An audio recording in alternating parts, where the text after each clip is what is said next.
السلام علیکم ورحمۃ اللہ وبرکاتہ۔ الحمد لولیہ والصلاة والسلام علی نبیہ وآلہ وصحبہ وبارک وسلم۔ قال اللہ تعالی وتبارک فی القرآن المجید والفرقان الحمید۔ بسم اللہ الرحمن الرحیم۔ والعصر ان الانسان لفی خسر الا الذین آمنوا وعملوا الصالحات وتواصوا بالصبر وتواصوا بالحق وتواصوا بالصبر۔ صدق اللہ مولانا العظیم وصدق رسولہ النبی الکریم الرؤوف الرحیم۔ اللہم نور قلوبنا بالقرآن وزین اخلاقنا بالقرآن وادخلنا الجنة بالقرآن ونجنا من النار بالقرآن۔ قال اللہ تعالی وتبارک فی شان حبیبہ مخبرا وآمرا ان اللہ وملائکتہ یصلون علی النبی یا ایہا الذین آمنوا صلوا علیہ وسلموا تسلیما۔ اللہم صلی علی سیدنا و مولانا محمد معدن الجود والکرم صلاة و سلاما علیک یا سیدی یا رسول اللہ وعلی آلک و اصحابک یا حبیب اللہ۔ تمام حمد و ثنا، تعریف و توصیف اللہ جل مجدہ الکریم کی ذات بابرکات کے لیے، جو خالق کائنات بھی ہے اور مالک شش جہات بھی۔ اللہ جل وعلا کی حمد و ثنا کے بعد رسول رحمت، شفیع معظم، نبی محتشم، اللہ کے پیارے، امت کے سہارے، رب کے محبوب، دانائے غیوب، مالک رقاب امم، فخر عرب و عجم، والی کون و مکان، سیاہ لا مکان، سید انس و جاں، سرور لالا رخاں، نیر تاباں، سر نشین مہوشاں، ماہ خوباں، شہنشاہ حسینہ، تتمہ دوراں، سر خیل زہرہ جمالاں، جلوائے صبح ازل، نور ذات لم یزل، باعث تکوین عالم، فخر آدم و بنی آدم، نیر بطحا، رازدار ما اوہا، شاہد ما طغا، صاحب علم نشرہ، معصوم آمنہ، احمد مجتبی، حضرت محمد مصطفیٰ صلی اللہ علیہ وآلہ وسلم کے حضور ناز میں اپنی عقیدتوں، ارادتوں اور محبتوں کا خراج پیش کرنے کے بعد، عالی مرتبت ذی وقار علماء کرام، معززین شہر، محتشم سامعین، حاضرین، السلام علیکم ورحمۃ اللہ وبرکاتہ۔ جیسا کہ آپ سب کے علم میں ہے کہ آج کی منعقدہ تقریب ہمارے ان عزیزوں نے اپنے بزرگوں کے ایصال ثواب کے لیے منعقد کی۔ بارگاہ عزتی میں آپ سارے لوگوں کی آمین کے ساتھ دعا ہے، اللہ مرحومین کی مغفرت فرمائے اور ان کی برزخی زندگی نور نور کرے، ہم سب کو اخروی زندگی کے لیے صالح اعمال کا ذخیرہ کرنے کی توفیقات سے مالا مال کرے۔ کتاب رحمت قرآن مجید سے جو کلمات تلاوت کیے ان میں ارشاد فرمایا گیا، والعصر، قسم ہے عصر کی، ان الانسان لفی خسر، بے شک انسان خسارے میں ہے۔ عصر سے مراد کیا ہے؟ رازی جیسے شخص نے اس پر 4 قول کیے ہیں۔ عصر سے مراد مطلق زمانہ ہے، اے العصر، اے الدہر، قسم ہے زمانے کی، بے شک انسان خسارے میں ہے۔ چونکہ زمانہ خود اس بات کا گواہ ہے کہ انسان خسارے کا سودا کر رہا ہے، بڑے بڑے بادشاہوں کے تخت پھٹ گئے، اور جن کا طوطی بولتا تھا پھر ان کے نام بھی باقی نہ رہے۔ مشتاق یوسفی نے کیا خوب کہا تھا، مٹ گیا مشتاق دل سے رنگے یاد رفتگاں، پھول مہنگے ہو گئے قبریں پرانی ہو گئیں۔ کون کسی کو یاد رکھتا ہے اور کس کے پاس وقت ہے کہ کسی کو یاد رکھے؟ میاں صاحب تو بولے جنہ باجوں ایک پل نہیں سا جیندے، شکلاں یاد نہ رہی۔ تو اس انسان نے بڑے بڑے لوگوں کی زندگی سمٹتے دیکھی ہے، جن کا طوطی بولتا تھا پھر ان کی بولتی بھی بند ہوئی، اور جو اپنے آپ کو ناگزیر سمجھتے تھے کہ زمانے کا پہیہ ہمارے بغیر گھوم نہیں سکتا تھا، پھر ان کی قبروں کے نشان بھی مٹ گئے۔ قسم ہے زمانے کی بے شک انسان خسارے میں ہے۔ دوسرا مفہوم امام رازی نے لکھا ہے کہ عصر سے مراد وقت عصر ہے۔ عصر کا وقت انتہائی نازک وقت ہوتا ہے، اور جب وقت عصر میں داخل ہو تو بہت جلد غروب کی طرف چلا جاتا ہے۔ اس وقت بھی آپ عصر کے وقت میں بیٹھے ہیں تو کتنی تیزی سے یہ وقت گزرتا ہے۔ تو عصر کے وقت کی قسم کھانے کی حکمت یہ تھی کہ غافل انسان کو تنبیہ کی جائے کہ تیری زندگی بھی ڈوبتے سورج کی طرح ہے، دیگرتے دن گیا محمد اوڑک نو ڈوب جانا۔ تیزی کے ساتھ زندگی گزرتی ہے، اس لیے عصر کے وقت کی قسم کر کے غافل کو تنبیہ کی گئی کہ انسان خسارے میں ہے۔ تیسرا معنی امام رازی نے یہ کیا کہ عصر سے مراد نماز عصر ہے، چونکہ نماز عصر انتہائی نازک وقت میں ہوتی ہے۔ کاروباری لوگوں کے لیے یہ بڑا اہم ٹائم ہوتا ہے، دکان بھی سمیٹنی ہے، گھر بھی جانا ہے، گاہک بھی آ کھڑا ہوا، اور ادھر نماز عصر کا وقت بھی تنگ ہو رہا ہے، تو بہت سارے لوگوں کی تو نماز رہ جاتی ہے۔ پڑھنے والے بھی ذرا اس کو جلدی جلدی پڑھ لیتے ہیں کہ کام کاج سر پہ چڑھا ہے اور ہم نے سارے دن کے معاملات سمیٹنے ہیں۔ تو تنبیہ کرتے ہوئے کہا کہیں ایسا نہ ہو کہ رزق کی تلاش میں رازق کا خیال نہ رہے، اور کہیں تم خسارے کا سودا نہ کر لینا اور عصر کی نماز ضائع نہ کر دینا۔ چوتھا معنی جو امام رازی نے کیا وہ یہ کہ عصر سے مراد زمانہ خاص ہے، اور وہ زمانہ ہے جناب رسالت مآب صلی اللہ علیہ وسلم کا۔ حضور کے زمانے کی قسم کر کے کہا کہ بے شک انسان خسارے میں ہے۔ چونکہ خسارے سے بچا ہوا انسان ڈھونڈنا ہے تو وہ حضور کے زمانے میں ملے گا، ورنہ انسان خسارے کا سودا کر رہا ہے۔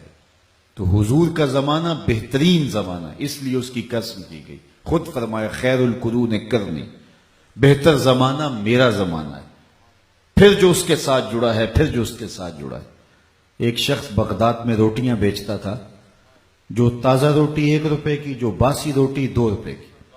کسی نے روک کے کہا یہ عجیب تماشا ہے، تازہ روٹی 1 روپے کی تو باسی روٹی 8 آنے کی چاہیے، تو باسی روٹی 1 روپیہ مہنگی فروخت کر رہا ہے۔ اس نے کہا نہیں خریدتے تو نہ خریدو، میرا ریٹ یہی رہے گا۔ کہا یار وجہ بھی تو بتانا، تازہ روٹی 1 روپے کی تو باسی 2 روپے کی کیسے؟ اس نے کہا سنو پھر، یہ جو باسی روٹی ہے یہ مہنگی اس لیے ہے کہ یہ تازہ روٹی کی نسبت 1 دن حضور کے زمانے سے قریب ہے، اس قربت کی وجہ سے اس کی قیمت بڑھ گئی ہے۔ تو کہا قسم محبوب تیرے زمانے کی، بے شک انسان خسارے میں ہے۔ اب خسارہ کیا ہے؟ انسان کہتا میں تو خسارے میں نہیں ہوں، اللہ اکبر، میں تو ہواؤں میں اڑتا ہوں، چرخ پہ جھولتا ہوں، کہاں گھاس پھوس کے جھونپڑے اور کہاں عالی نصب کوٹیاں، کہاں کھانے کو نان شبینہ بھی میسر نہیں ہوتا تھا، اور کہاں اتنے کھانے کے انتخاب مشکل ہوتا ہے، کون سا کھائیں کون سا چھوڑیں، کہاں پہننے کے لیے کپڑے بھی پورے نہیں ہوتے تھے، اور کہاں اتنے لباس کے موسم بدل جاتا ہے، لباس بدلنے کی باری نہیں آتی۔ تو میں تو خسارے میں نہیں ہوں، میں تو ہواؤں میں اڑتا ہوں، میں تو چرخ میں جھولتا ہوں۔ میری زندگی کا جمال دیکھو، میری عالی نصب گاڑیاں دیکھو، میری زندگی کا حسن دیکھو، میری زندگی کا جمال ملاحظہ کرو، میری زندگی کی خوبصورتیاں دیکھو، یہ عالی نصب پلازے، یہ تارکول کی بچھی ہوئی سڑکیں، یہ لشکاریں مارتی مارکیٹیں، میری زندگی کا حسن تو دیکھو۔ کہا قسم ہے محبوب تیرے زمانے کی انسان خسارے میں ہے۔ انسان خسارہ مانتا نہیں، اللہ محبوب کے زمانے کی قسم کر کے کہہ رہا ہے یہ خسارے میں ہے، تو پھر خسارہ کیسا؟ امام راضی بولے، فرماتے ہیں خسارہ جو ہے وہ مادی چیزوں کا نام نہیں ہے، روح کا خسارہ ہے۔ ظاہر سور گیا، دل لٹ گیا، خسارے کا سودا کیا۔ اگر یہ ہواؤں کے دوش پہ اڑتا ہے تو یہ کیا کمال ہے، یہ تو مکھی بھی اڑتی ہے۔ اگر یہ پانی کی تہ میں اترنے کے فن سے آشنا ہو گیا ہے تو یہ کیا کمال ہے، یہ تو مچھلی بھی پانی کی تہ میں اتر جاتی ہے۔ یہ انسانی کمال نہیں ہے۔ انسانی کمال کیا ہے؟ مروت، بھائی چارہ، محبت، ہمدردی۔ یہ تو دم توڑ رہی ہیں چیزیں، بھائی بھائی کا گلا کاٹ رہا ہے۔ گھر کی آگ بجھی تو کچھ سامان بچا تھا جلنے سے، سو وہ بھی ان کے ہاتھ لگا جو آگ بجھانے آئے تھے۔ زندگی تو خسارے کا شکار ہو گئی۔ آج ہم پجاری ہو گئے دولت کے، خواہشات کے بندے ہو گئے۔ کسی کا لباس دیکھ کے اس کی عزت کی جاتی ہے، اور کسی کی دولت کا وزن کر کر کے اس کو تکریم دی جاتی ہے۔ ہم خواہشات کے، آرزوؤں کے بندے ہو گئے۔ خسارے کا سودا ہے۔ کہا قسم محبوب تیرے زمانے کی، یہ خسارے میں ہیں، خسارے میں ہیں۔ یہ ہواؤں میں اڑتے ہیں تو کیا ہوا؟ یہ انسانوں کے گلے نہیں چیرتے؟ یہ دہشت گرد نہیں ہیں؟ یہ بارود اپنے بدن سے باندھ کر کے انسانوں کے انبوہ میں گھس جاتے ہیں اور پھٹتے ہیں، اور پھر جب چھوٹے چھوٹے بچوں کی بوٹیاں دیواروں سے چپک جاتی ہیں، یہ سینے پہ ہاتھ رکھ کر کے ذمہ داریاں قبول کرتے ہیں۔ یہ خسارے کا سودا نہیں ہے؟ محبوب خسارے سے بچے ہوئے لوگ دیکھنے ہیں تو تیرے زمانے میں آئیں۔ یہ تو دہشت گرد ہیں، یہ تو چور ہیں، یہ تو بھائی بھائی کا گلا کاٹ رہے۔ کسی زمانے میں ہم سنتے تھے کہ گاؤں کی بیٹی پورے گاؤں کی بیٹی ہوتی ہے، اور آج جس کی بیٹی اسی کی بیٹی رہ گئی۔ یہ خسارے کا سودا ہے۔ محبوب تیرے زمانے میں آئیں۔ آج کا زمانہ تو انسان کو دہشت گردی کے روپ میں دیکھ رہا ہے، لیکن محبوب کے زمانے میں آئے تمہیں ابو بکر عمر جیسے انسان ملیں گے، تمہیں صدیق و فاروق جیسے انسان ملیں گے، تمہیں انسان ملیں گے بلال حبشی جیسے۔ تو کہا قسم محبوب تیرے زمانے کی، بے شک انسان خسارے میں ہے۔ اچھا، خسارے کا ایک اور پہلو جس کو سیدنا علی المرتضیٰ رضی اللہ تعالیٰ عنہ نے بیان فرمایا، شیخ زادہ نے بیضاوی کے حاشیے میں لکھا کہ خسارہ یہ ہے کہ انسان اپنی سانسوں کے ذریعے اپنی زندگی کو توڑ رہا ہے۔ یہ سمجھتا یہ ہے کہ میں بڑا ہو گیا ہوں، لیکن حقیقت میں یہ چھوٹا ہو رہا ہوتا ہے۔ اتنے سال بڑا ہو گیا، اتنے سال بڑا ہو گیا، زندگی اتنی گھٹ رہی ہے۔ کبھی آپ اشارے پہ رکے ہوں تو آپ دیکھیں وہاں گنتی الٹی چل رہی ہوتی ہے، 60 سے 70 سے 50 سے نیچے گنتی آ رہی ہوتی ہے، اور گنتی جب بھی الٹی چلتی ہے تو بہت جلد کام زیرو پہ آ پہنچتا ہے۔ تو یہ سانسوں کی گنتی الٹی چل رہی ہے، یہ ماہ و سال کی گنتی الٹی چل رہی ہے۔ ہم سمجھتے ہیں ہم بڑے ہو رہے ہیں، لیکن ہم چھوٹے ہو رہے ہیں۔ تو کہا قسم ہے محبوب تیرے زمانے کی، انسان خسارے میں ہے۔ اچھا، خسارے کا ایک اور پہلو بھی دیکھیے۔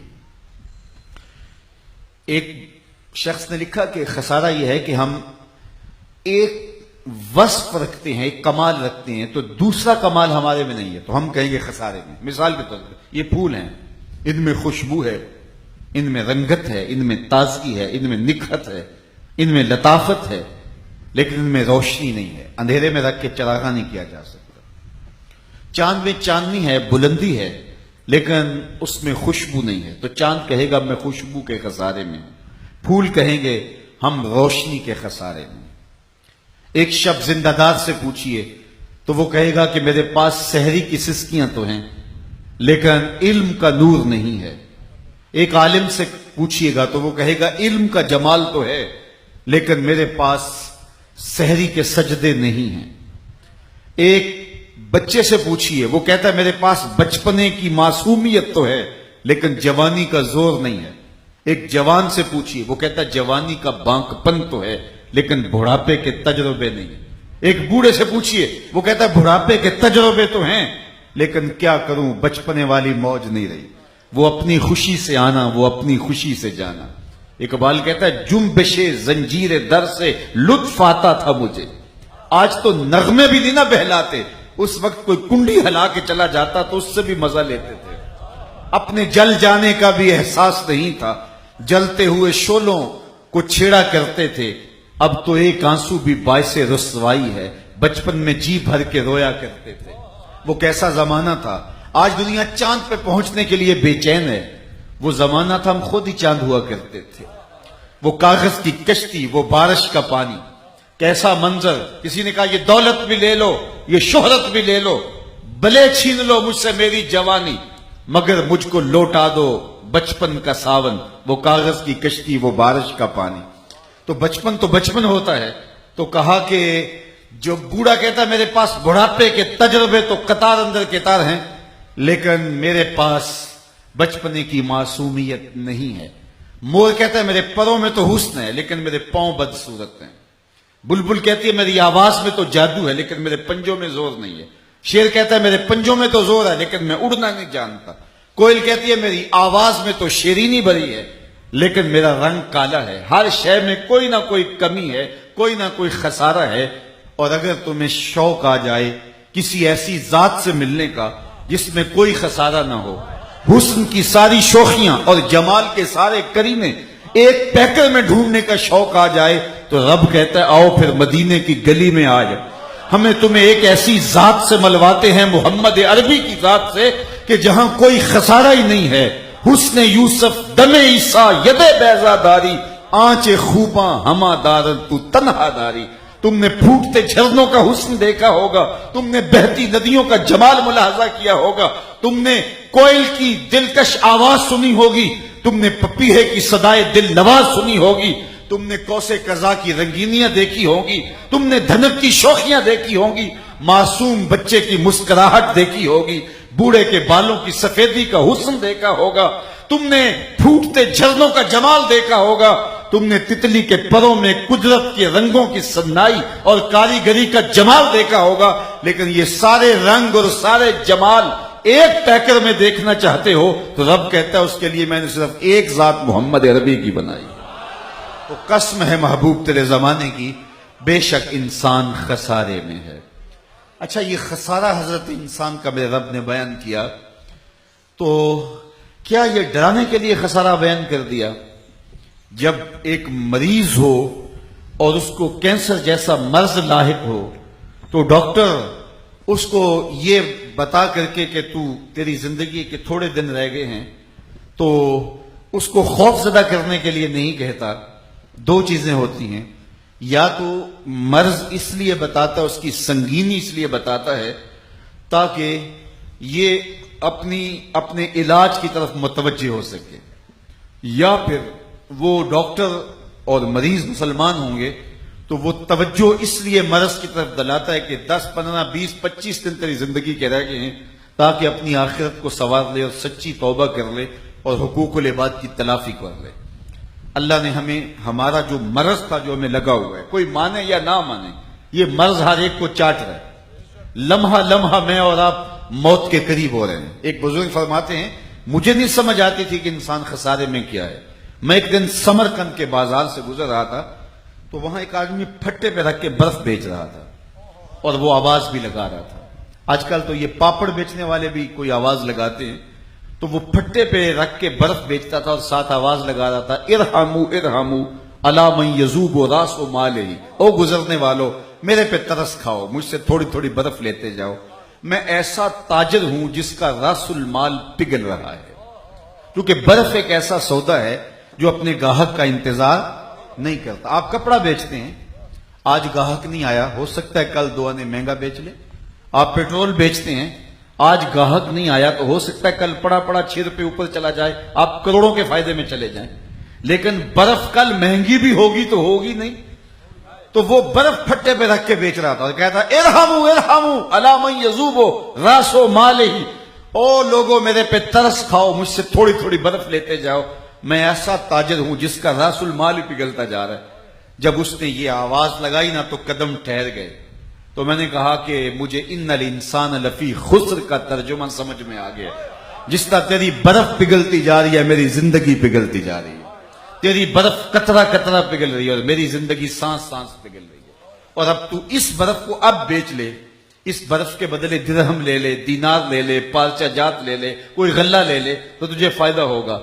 تو میں بھی اس برف کے ان سانسوں کے بدلے درود پڑھ لوں، ان سانسوں کے بدلے کسی دکھی کے کام آ جاؤں، ان سانسوں کے بدلے سجدہ کر لوں تو یہ میری سانسیں کام آ جائیں گی، ورنہ سانسیں ٹوٹ رہی ہیں اور لمحہ لمحہ میں موت کے قریب ہو رہا ہوں۔ یہ خسارہ ہے انسان کی زندگی کا۔ اللہ کہتا ہے کہ یہ تم سودا تو خسارے کا کر رہے ہو، لیکن اگر تم بچنا چاہتے ہو اس خسارے سے، یہ زندگی تو ٹوٹ رہی ہے، تم سوئے ہوئے ہو پھر بھی ٹوٹ رہی ہے، تم جاگ رہے ہو تو پھر بھی ٹوٹ رہی ہے، تم سجدے میں پڑے ہو سانسیں پھر بھی گزر رہی ہیں، تم عیش و عشرت کر رہے ہو سانسیں پھر بھی گزر رہی ہیں۔ اب تمہاری مرضی ہے کہ سانسوں کے بدلے میں کیا خریدتے ہو، سجدہ خریدتے ہو، رکوع خریدتے ہو، قیام خریدتے ہو، عمل خیر خریدتے ہو، دکھی کی مدد خریدتے ہو، یا آوارگی خریدتے ہو۔ تم نے سودا کرنا اپنی سانسوں کا، یہ ایک بار ملی اس کے بعد وہ سانس پلٹ کے دوبارہ نہیں آئے گی۔ تو سانسیں تو تمہاری ٹوٹ رہی ہیں، تو لمحہ لمحہ موت کے قریب ہو رہے ہو، اللہ اکبر۔ لیکن اگر تم بچنا چاہتے ہو تو رب کہتا ہاں تمہاری یہ ٹوٹتی زندگی تمہیں بچا بھی سکتی ہے، الا الذین آمنوا، میرے محمد کا دامن پکڑ لو، الا الذین آمنوا، خسارے سے بچنے کا راستہ بھی دیا۔ خسارے سے بچے گا وہ کہ جو حضور سے وابستہ ہو جائے گا، چونکہ الایمان ہی التصدیق بما جاء بہ النبی صلی اللہ علیہ وآلہ وسلم، حضور جو لے کر آئے ہیں اس کو ماننے کا نام ایمان ہے۔ یا ایک جملہ رک کے کہوں گا کہ حضور جو لے کر آئے ہیں اس کو جاننے کا نام ایمان نہیں ہے، اس کو ماننے کا نام ایمان ہے۔ جاننے کو تو ابو جہل بھی جانتا تھا لیکن مانتا نہیں تھا۔ ایمان جاننے کا نام نہیں ہے، ایمان ماننے کا نام ہے۔ اللہ نے فرمایا الذین آتیناہم الکتاب یعرفونہ کما یعرفون ابناءہم، وہ جانتے تھے جس طرح بیٹوں کو جانا جاتا ہے لیکن مانتے نہیں تھے۔ ایک اور جملہ سن لیجئے، دوسرے لفظوں میں یوں کہہ لیں، حضور سے ذہنی تعلق کا نام ایمان نہیں، قلبی تعلق کا نام ایمان ہے۔ تو جاننے کو تو کئی جانتے تھے لیکن بات جاننے کی نہیں ہے، بات ماننے کی ہے۔ اللہ اکبر۔ اور مانا کیسے جائے؟ جیسے پھول کو بلبل مانتی ہے، یہ جانتی نہیں ہے، جانتی کہ مکھی جانتی ہے یہ پھول ہے، لیکن مکھی جانتی ہے مانتی نہیں ہے۔ تو بلبل مانتی ہے، پروانہ شمع کو مانتا ہے، کمری چاند کو مانتی ہے۔ تو ایمان جاننے کا نام نہیں، ماننے کا نام ہے۔ اور جب کسی کو مان لیا جائے پھر تن من لٹ جائے پھر مان لیا جاتا ہے۔ تو کہا قسم ہے محبوب تیرے زمانے کی، انسان خسارے میں ہے، بچے گا وہ جو تیرے دامن سے وابستہ ہو جائے۔ وہ کسی زمانے میں چکی سے آٹا پیستے تھے، تو اب تو وہ ختم ہو گئی ہیں، تو کسی نے کم از کم جو میری عمر کے لوگ ہیں تو چکی دیکھی ہوگی، دو پتھر ہوتے ہیں، نیچے والا ساکن اور جامد اور اوپر والا متحرک، درمیان میں کلی ہوتی ہے اور اس کے آس پاس خالی جگہ ہوتی ہے جہاں دانہ ڈالتے ہیں، ہم اپنی زبان میں اس کو گالا کہتے ہیں، اور پھر چکی کو گھماتے ہیں تو جو دانے اس کلی کے ساتھ جڑ کے لگے رہتے ہیں وہ بچ جاتے ہیں، اور جو کلی سے دور ہٹتے ہیں وہ پس جاتے ہیں۔ اللہ فرماتا ہے محبوب قسم تیرے زمانے کی، انسان خسارے میں ہے، بچے گا وہ جو تیرے دامن سے جڑ کے رہے۔ دنیا پہ کتنے شہنشاہ آئے لیکن آج ان کا نشان بھی باقی نہیں ہے۔ آل ساسان نے 3150 سال ایران پہ حکومت کی ہے۔ یہاں تو 5 سال کے لیے اسمبلیاں منتخب ہوتی ہیں اور 2 سال کے بعد حکومت ڈولنے لگتی ہے۔ 3150 سال ایک خاندان نے حکومت کی ہے، یکے بعد دیگرے 150 حکمران تخت نشین ہوئے، لیکن آج دنیا آل ساسان کا نام بھی نہیں جانتی۔ کہاں گئے خاقان، کہاں گئے تغلق، کہاں گئے ایبک، کہاں گئے فرعین مصر، کہاں گئے کیسر، کہاں گئے کسرا؟ آج قبروں کے نشان بھی موجود نہیں ہیں۔ اچھا میں آپ سے پوچھوں کہ جس زمانے میں میرے حضور آئے اس زمانے کے خاقان کا نام کیا تھا؟ تو علماء بھی معذرت کریں گے کہ ہم فارغ تو نہیں ہیں، ہم نے ضروری علوم پڑھنے، ہم یہ یاد کرتے پھریں کہ اس کا نام کیا ہے۔ اچھا میں پوچھوں کہ اس زمانے کے جو ہے وہ کیسر کا نام کیا تھا؟ تو آپ کہیں گے جناب ہماری معذرت، ہمیں نہیں یاد۔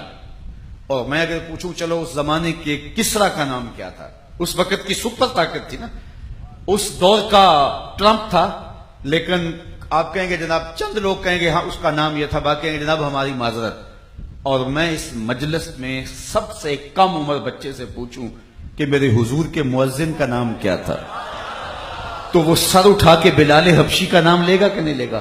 یار اس دور کے کیسر کا نام تو کسی کو یاد نہیں ہے، اس دور کے کسرا کا نام تو کسی کو یاد نہیں ہے، اس دور کے خاقان کا نام تو کسی کو یاد نہیں ہے، لیکن بلال حبشی جو رنگ کا کالا، ہونٹ موٹے، ذات کا حبشی، لیکن حضور سے جڑا، اللہ اکبر، اقبال یہ کس کے عشق کا فیض عام ہے، رومی فنا ہوا حبشی کو دوام ہے، سلطنت روم کا شہنشاہ، علامہ اقبال بولے اس کا تو نام کسی کو نہیں آتا، لیکن بلال کا حبشی کا نام آج بھی دنیا کے اوپر موجود ہے۔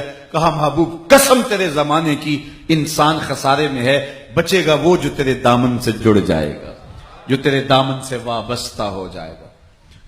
آپ لاہور تو کبھی کبھار جاتے ہوں گے، تو راوی کے اس پار جہانگیر کا مقبرہ ہے، تو کبھی آپ وہاں گزرے تو عبرت کی نگاہ سے دیکھیے، یا گاڑی کا رخ ادھر موڑ لیجئے، تو اتوار کے دن کچھ تھوڑی وہاں رونق ہوتی ہے چونکہ پارک بنا دیا گیا ہے، لیکن عام دنوں کے اندر وہاں بڑی اداسی ہوتی ہے، لیکن بالخصوص جو احاطہ ہے مزار کا، وہاں آپ چلے جائیں تو وہاں آپ کو حسرتیں برستی دکھائی دیں گی، جانوروں کی پڑی ہوئی بینٹیں ملیں گی، پھولوں کی پتیاں نہیں ملیں گی، قرآن پڑھنے والے لوگ نہیں ملیں گے، تاش کھیلنے والی ٹولیاں بیٹھی ہوں گی۔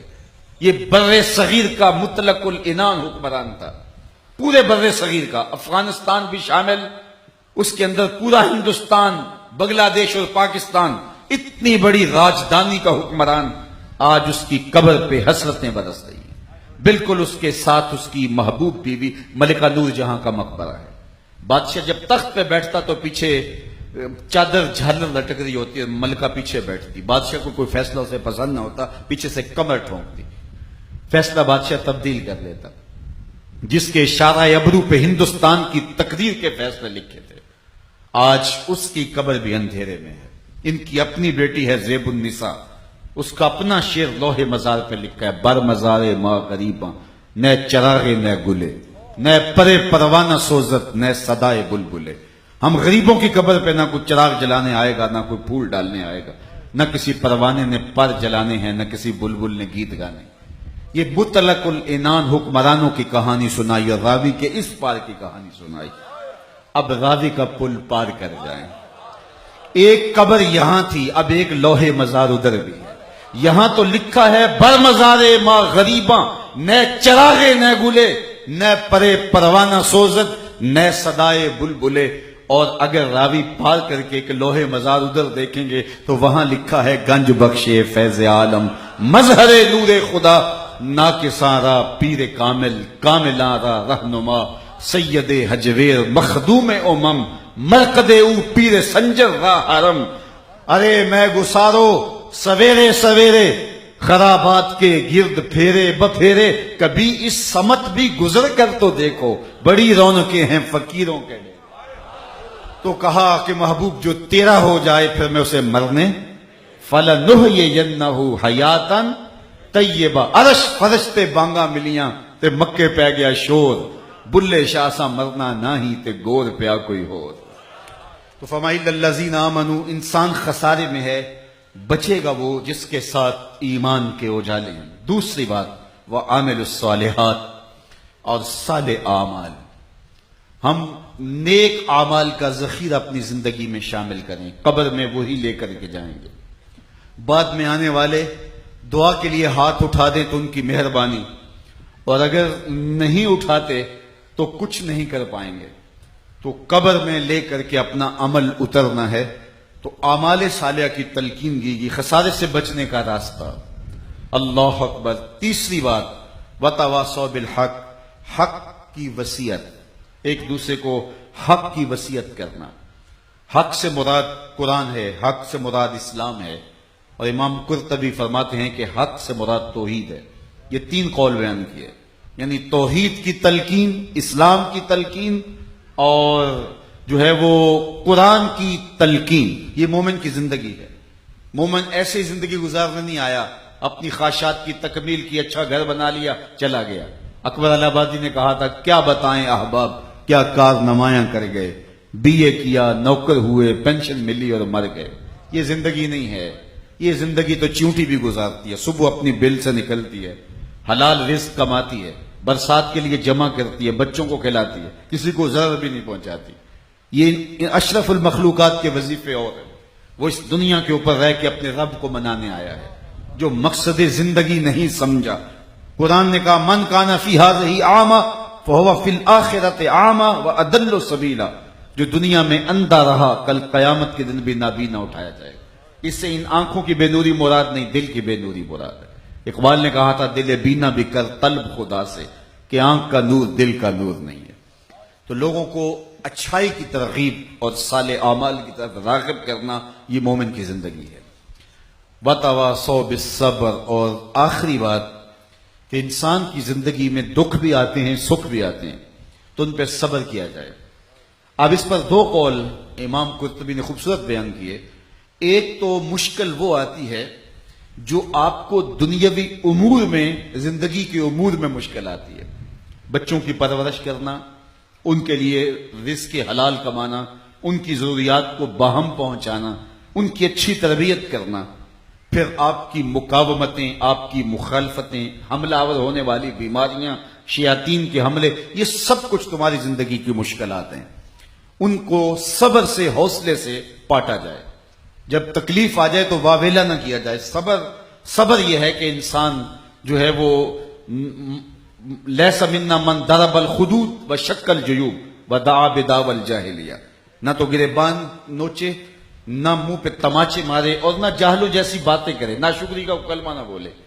اگر کوئی تکلیف آ گئی ہے تو اس پر خاموشی سے اللہ سے کشادگی اور وسعت کی دعا مانگتے ہوئے حوصلے کے ساتھ زندگی گزارے۔ اور سنو، میں آپ کو ایک حضور کا فرمان سناؤں جو سیدنا علی المرتضیٰ سے مروی ہے۔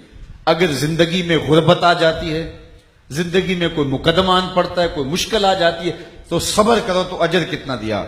میرے حضور نے ارشاد فرمایا، سیدنا علی المرتضیٰ رضی اللہ تعالیٰ عنہ کی مرویات سے، جو شخص اللہ کے دیے گئے تھوڑے رزق پہ راضی ہو گیا، جو شخص اللہ کے دیے گئے تھوڑے رزق پہ راضی ہو گیا، اللہ قیامت کے دن اس کے تھوڑے عملوں پہ راضی ہو جائے گا۔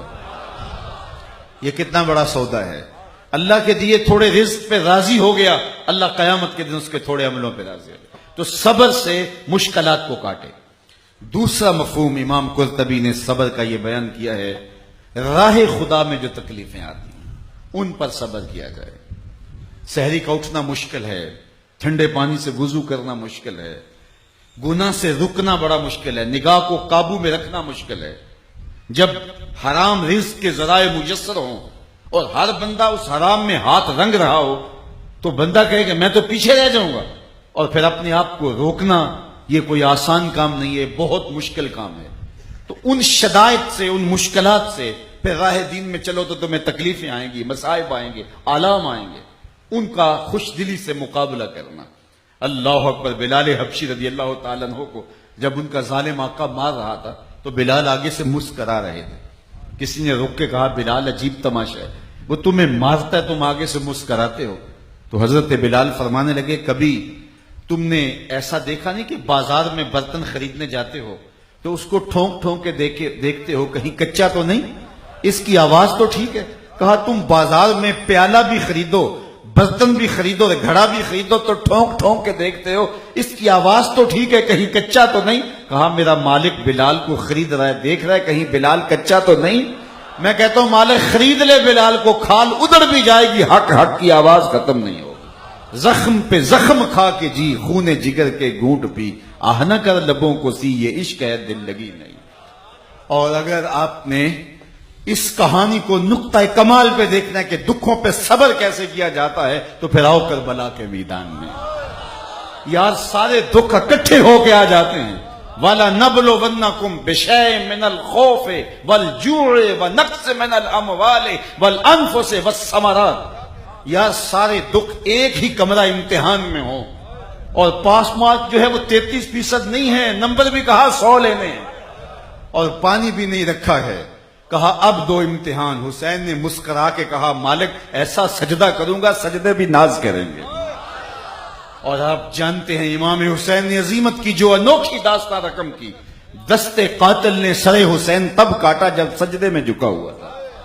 اللہ اکبر، گھوڑے کی زین سے جب فرش زمین پہ آئے، اللہ اکبر، تو پیشانی سجدے میں رکھتے ہوئے یہی کہا، اللہم ردن بقضائک و تسلیما لامرک، سبحان ربی العالی۔ اللہ تیری رضا پہ حسین راضی ہو گیا، تیرے حکم کو تسلیم کر لیا، صبرن علی بلائک، جو مصیبت آئی مالک دیکھا میرے قدم تو نہیں ڈولے، مالک میں نے امتحان دیا، میں سب تکلیفیں سہ کے بھی تیرے پہ راضی ہوں، سبحان ربی العالی، تو اونچا ہے، تو اعلیٰ ہے، مالک تو بھی بتا، تو بھی حسین پہ راضی ہوا ہے کہ نہیں ہوا؟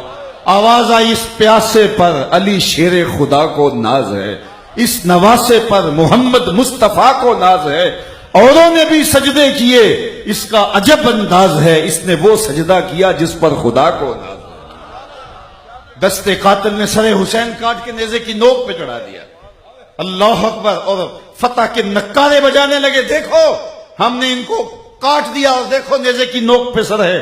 لیکن لشکر یزید سے کوئی آواز دے کے بولا، یہ کیسا سر ہے جو کٹ کے بھی سر بلندی ہے، یہ کٹ کے بھی اونچا ہے، یہ باغپن ہے حسین ابن علی کا۔ تو صبر اور اللہ کی راہ کے اندر آنے والی تکلیفوں کو خندہ پیشانی کے ساتھ قبول کرنے کا کوئی ڈھب سیکھنا چاہے تو کربلا والوں سے سیکھو۔ آج صدیاں ہو گئیں، ان کی یادوں کے نقوش کبھی بھی مدھم نہیں ہوئے، یزید کا نام مٹ گیا۔ اگر میں اس پوری مجلس میں ڈھونڈنا چاہوں کہ مجھے یزید نام کا کوئی بچہ مل جائے تو ملے گا؟ چلو میں آپ کا پورا پنڈی گھومتا ہوں کہ مجھے کوئی خولی نام کا شخص ملے۔ اچھا، پورا وطن ڈھونڈتے ہیں، ابن زیاد نام کا شخص تلاش کر لیتے ہیں، پوری دنیا پہ مجھے کوئی شمر نام کا شخص بتاؤ، اور اگر میں صرف اسٹیج پہ ڈھونڈوں تو مجھے حسین نام کے لوگ بھی ملیں گے، شبیر نام کے لوگ بھی ملیں گے، اور پردے میں بیٹھ کے سننے والی بہن اور بیٹیوں میں زینب نام کی بیٹی بھی ہوگی، فاطمہ اور سغرا نام کی بیٹی بھی ہوگی، اور کتنی محبتیں تجھے اے فراز چاہیے، ماؤں نے تیرے نام پہ بچوں کے نام رکھ دیے۔ اقبال بولا، جو دلوں کو فتح کر لے وہی فاتح زمانہ۔ یزید مٹ گیا، اس کا نام مٹ گیا، حسین کل بھی زندہ تھا، حسین آج بھی زندہ، اور جب زندگی ثابت ہے حسین ابن علی کی، ہم موت نہ مانیں گے مدینے کے نبی کی۔